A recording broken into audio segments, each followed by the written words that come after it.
ओम श्री गुरुभ्यो नमः हरिः ओम सदाशिवसमारम्भां शङ्कराचार्यमध्यमाम् अस्मदाचार्यपर्यन्तां वन्दे गुरुपरम्परां श्रुतिस्मृतिपुराणानामालयं करुणालयं नमामि भगवत्पादशङ्करं लोकशङ्करं सदात्मध्याननिरतं विषयेभ्यः पराङ्मुखं नौमि शास्त्रेषु निष्णातं चन्द्रशेखरभारतीम् ओम.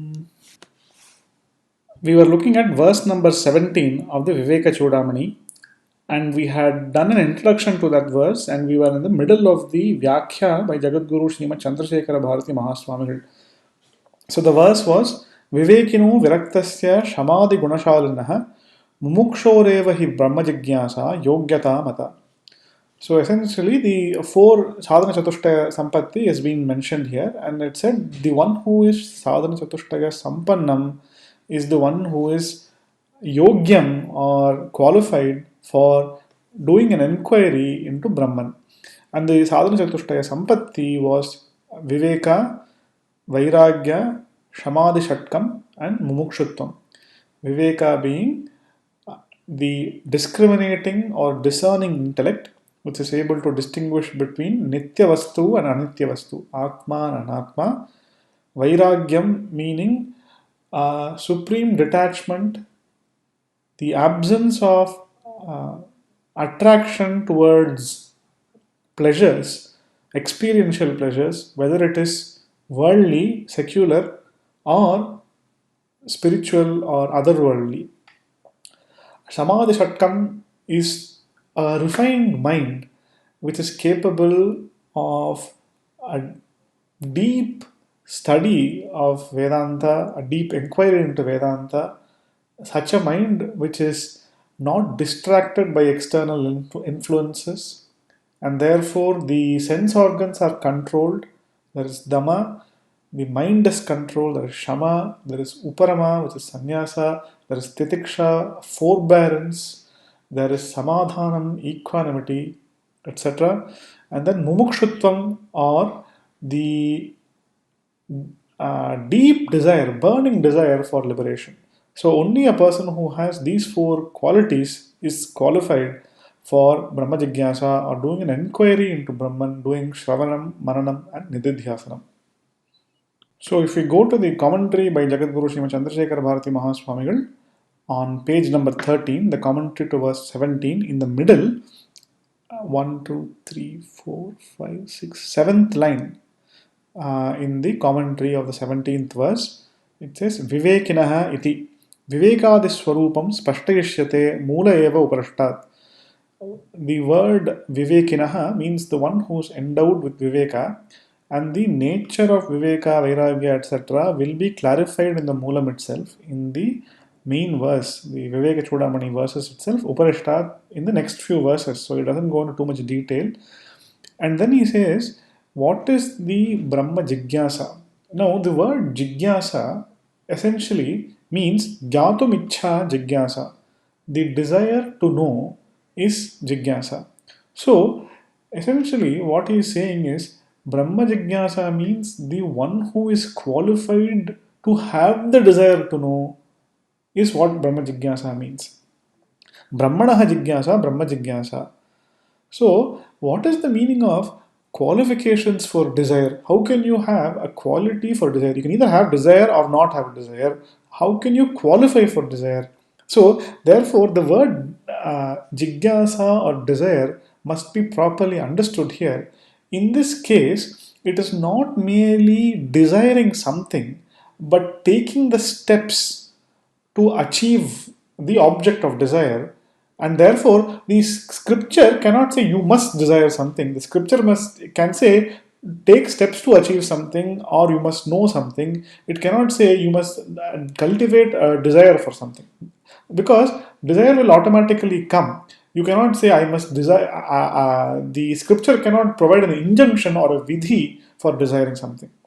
Anyway, so here he's saying Gyatumichha Jigyasa, Brahmano Jigyasa, Brahma Jigyasa, Tatra Avagate Paryantam Jnanam Sanvachyaya Ichhayaha Karma. So here Jagadguru Mahaswamigal is saying that the outcome that is desired to be brought about by the desire is the avagati paryantam jnanam. That is, until one has got the direct comprehension of Brahman as myself, until that avagati has arisen, that desire must drive one's actions.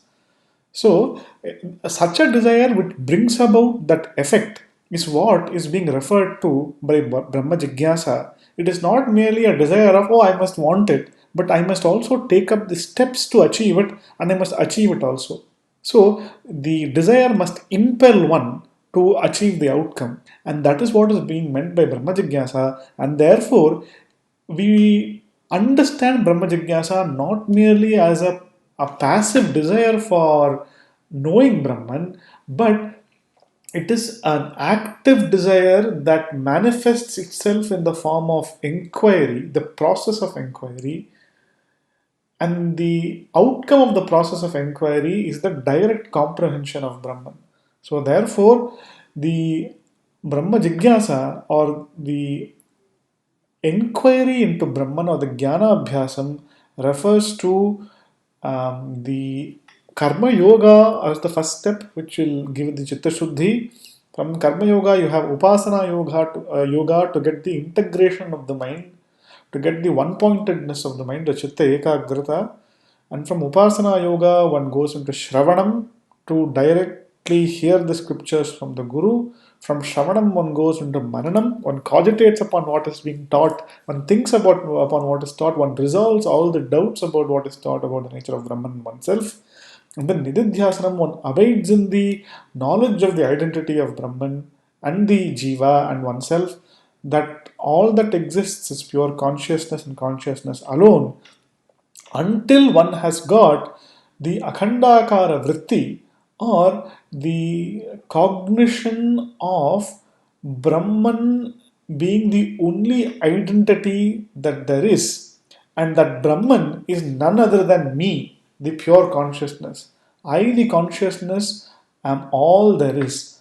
Until that cognition has arrived, that outcome is what is desired by Brahma Jigyasa, and so the Ichha that manifests itself in the effort that is required to get the Jnanam and culminates in such a Jnanam is what is being referred to here.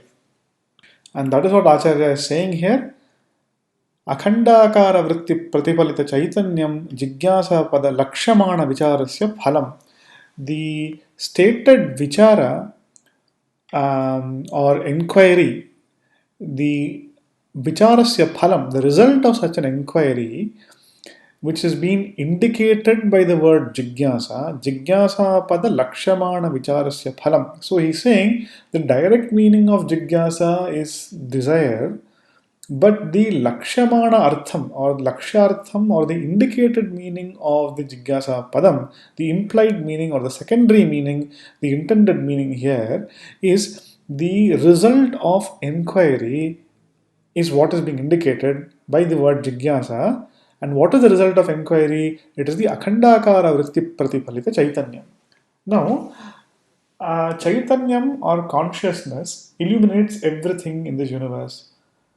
It also illuminates one's own thoughts. So, in Advaita Vedanta, the real seer, the one because of which everything else is known, is consciousness. So, sunlight is required to see objects. But how do you see the light itself? What is it that sees the light? You will say the eyes see the light. Okay. But how do you know that there is something called a night, the eyes? What sees the eyes? You will say the mind sees the eyes. Okay. What sees the mind? The entity that sees the mind, the real I, aham, is consciousness. So, in the Ekashloki of Adi Shankaracharya also, essentially it is a one verse summary of the Swayamjyoti Brahmanam of the Brihadaranyaka Upanishad. Essentially, what that mantra is saying, or that verse is saying by Adi Shankaracharya, is that I am that Param Jyoti because of which everything else is known. And that in that consciousness is the thing which is illuminating all our thoughts. Now, the jnanam that we are talking about is the jnanam of that consciousness. Now, how is it possible for jnanam to cognize consciousness? Because consciousness is the universal subject, and that universal subject can never be objectified by anything. So, to give you an example, to see objects, I may use a lamp or a lantern. But to see the sun, do I need to have a lamp? The sun is automatically visible. I may need a lamp to see everything else when the sunlight is not there. But to see sun itself, I do not need the lamp. The sunlight itself is sufficient. Similarly, I use the thoughts to know all objects. But how to know the seer of the objects? So in Advaita, the vritti by which ajnanam of the self is removed is called the akhandakara vritti. Now, why it is called akhandakara vritti, etc., is a very technical topic dealing with the nature of Mahavakyam and how it conveys what is known as akhandartham. That is a very, very technical, very deep topic which we should not go into at this stage. But suffice it to say, the vritti that removes the ignorance of Brahman, the vritti that arises because of truly understanding the meaning of Aham Brahmasmi, that is called Akhandakara vritti. So, such a vritti objectifies Brahman and Brahman alone. In the sense, all that it does is it reveals Aham and Aham alone. It has only Aham, that Aham as Brahman as its object. And such a vritti is called Akhandakara vritti. And the consciousness that illuminates that vritti and is reflected in the vritti, that Akhandakara pratiphalita chaitanyam, that consciousness reflected in that such a thought, is the outcome of Brahma Jigyasa. The ultimate outcome of Brahma Jigyasa is that Akhandakara Pratiphalita Chaitanyam. And that is what Jagadguru Srimad Chandrasekhara Bharati Mahaswamigal is saying here. सामान्यतो ब्रह्मज्ञानस्य विचारात् पूर्वमपि सत्त्वात् एतादृशम् इष्टं सम्पादनीयं चेत् कथं सम्पादनीयं चेत्. So here Acharya is raising a possible doubt and he is addressing that doubt itself. So he's saying, when I hear the words Aham Brahmasmi, what knowledge arises? I am Brahman. Okay, that knowledge I've got.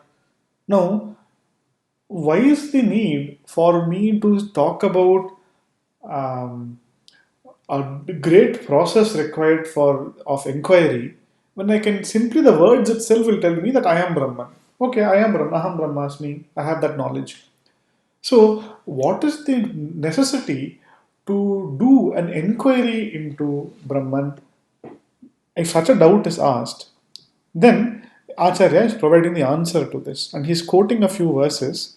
Dadyan na avasaram kinchite kamadinam managapi asuptehe amriteh kalam nayed vedanta chintaya ityuktaritya sarvadika vedanta vicharaha avashyakah. He says, the Akhandakara vritti that we are talking about is a vritti that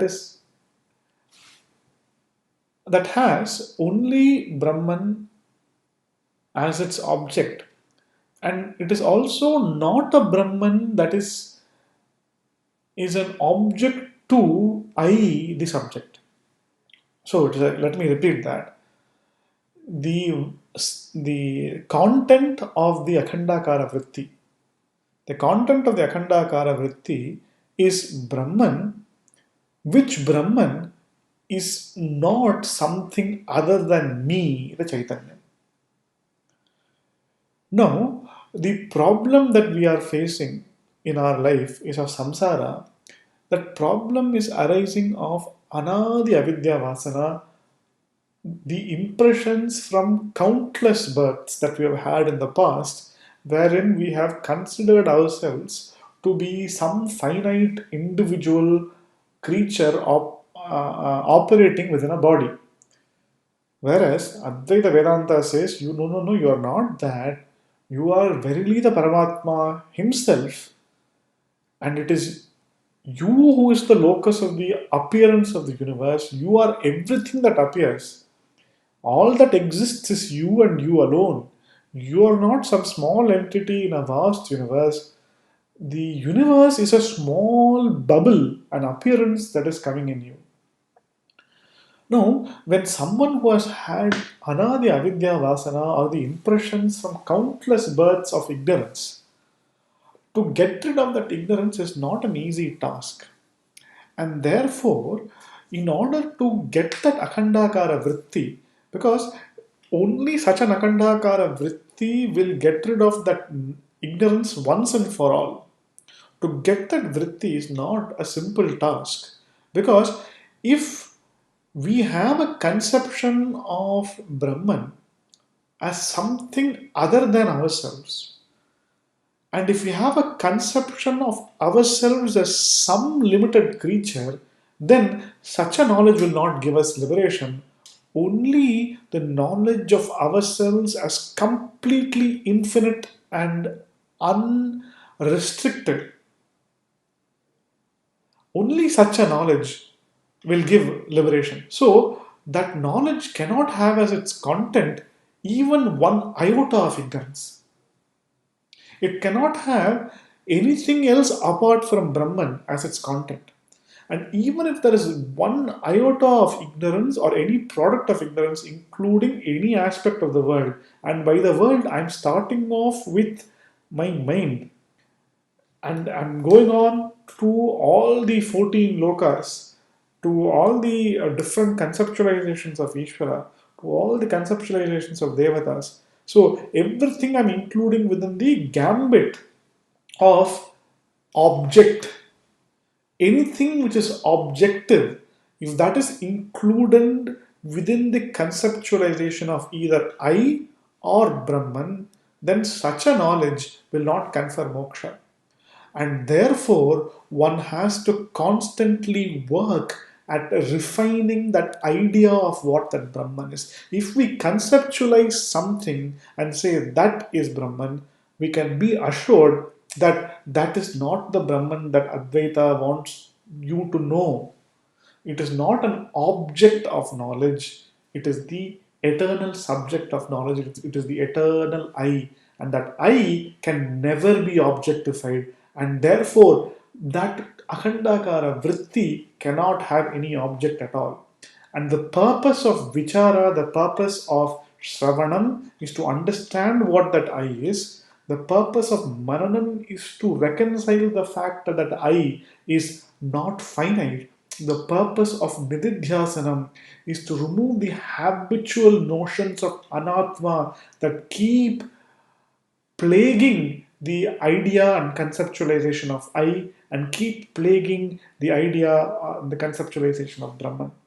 It is to remove those things that one needs inquiry. That is the purpose of vichara, and that is simply not known before the arisal of the jnana.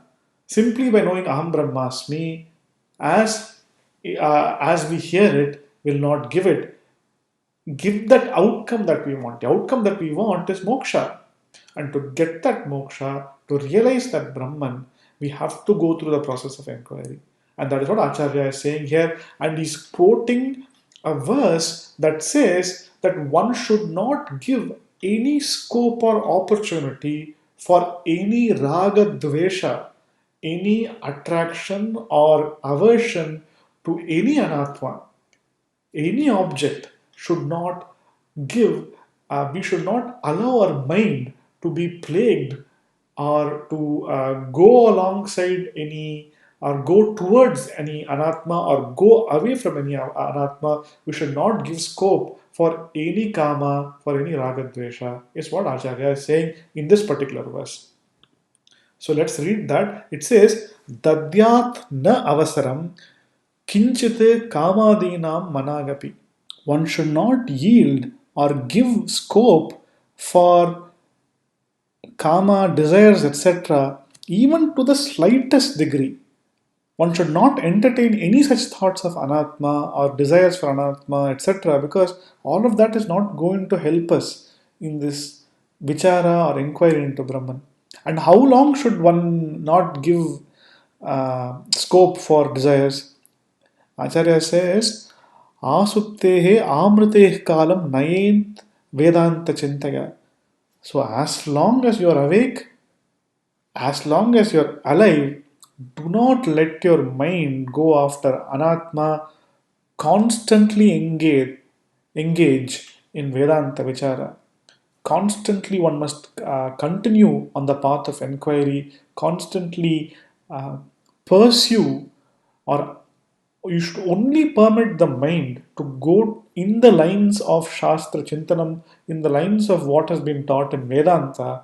One must not give scope for any sort of opposing views or any sort of uh, views that go against what has been taught in Shastra. One must constantly be engaged in Vedanta Chinta. And that's the kind of life that Acharya led as well. So he led that by example.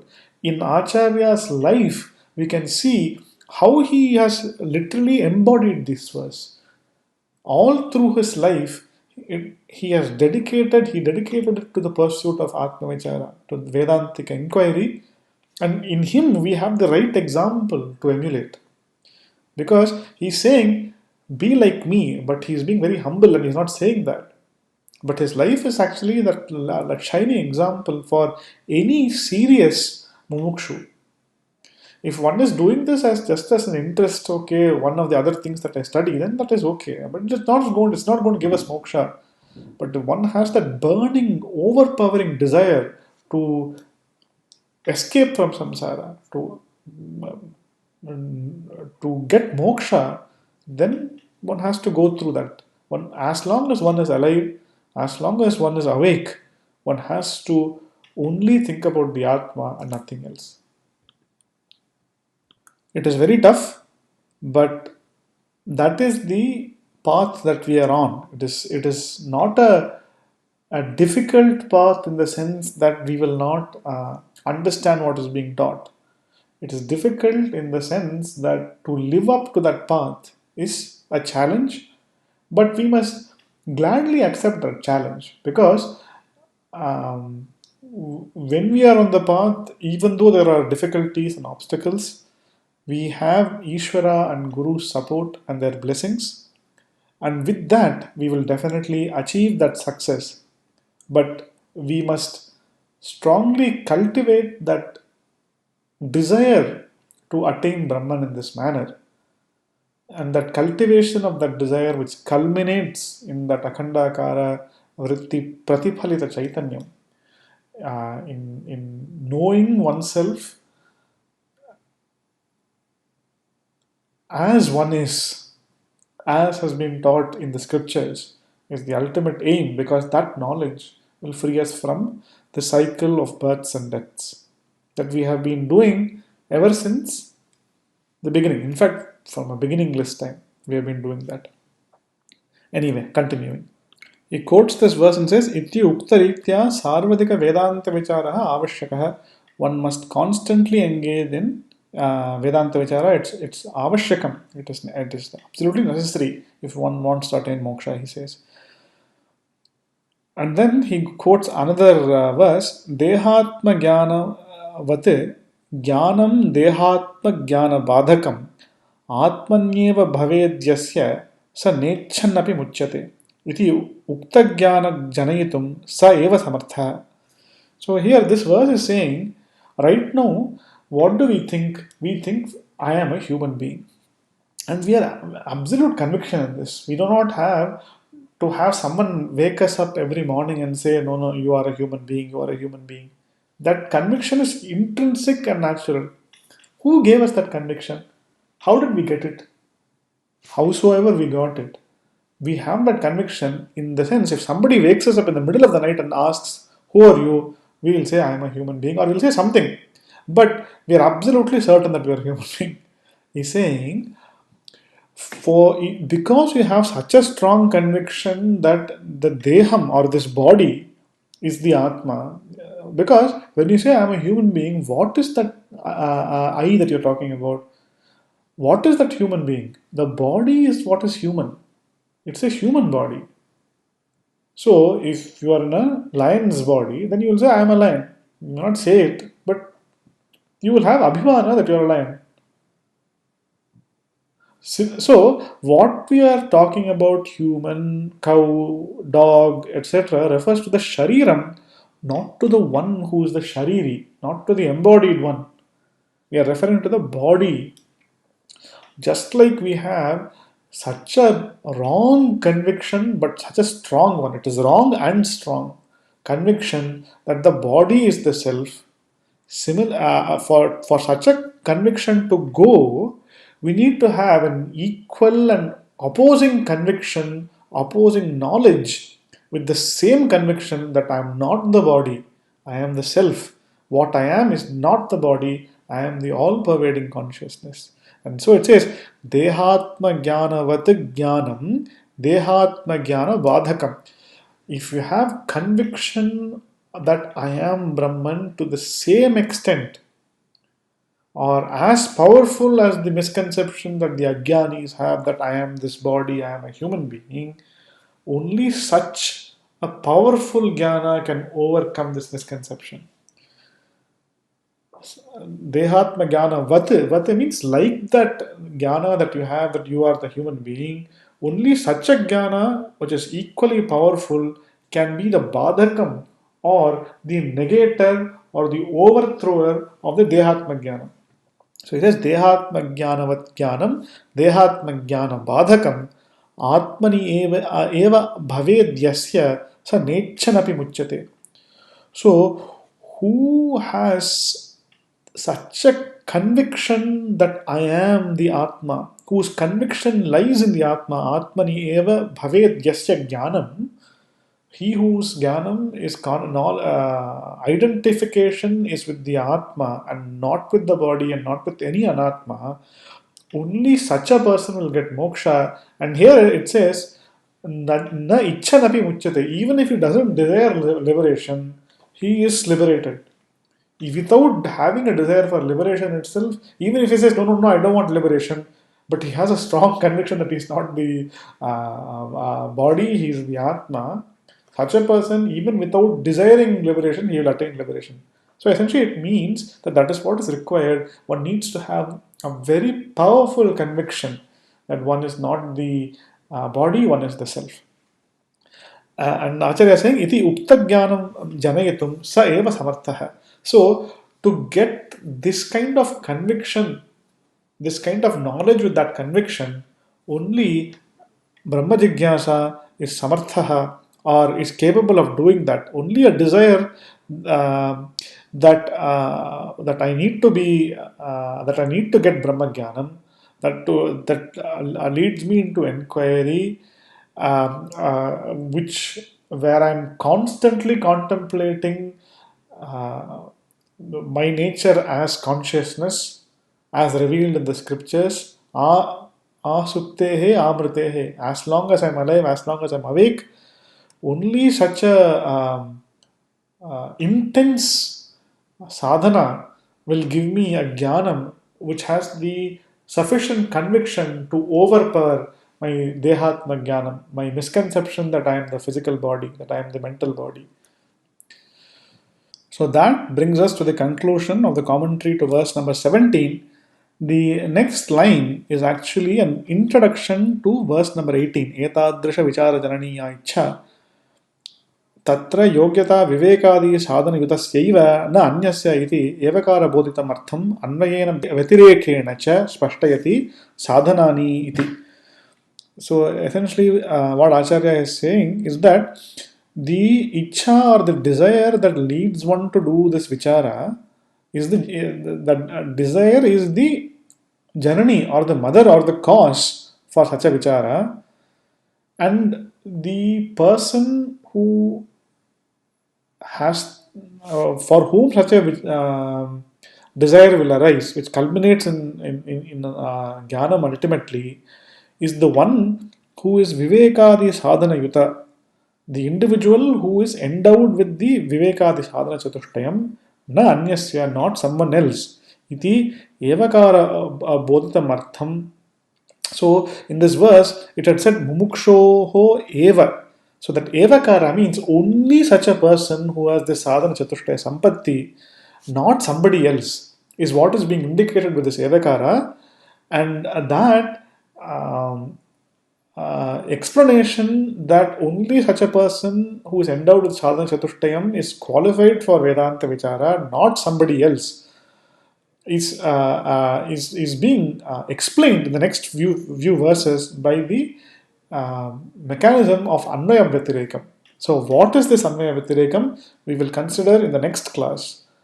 With that, we will bring the current session to a conclusion, and we will take up the commentary and the introduction and the commentary to the next verse in the next class. Om Purnamadav Purnamidam Purnat Purnamudachyate Purnasya Purnamadaya Purnameva Vashishyate. Om Shanti Shanti Shanti. Hari Om.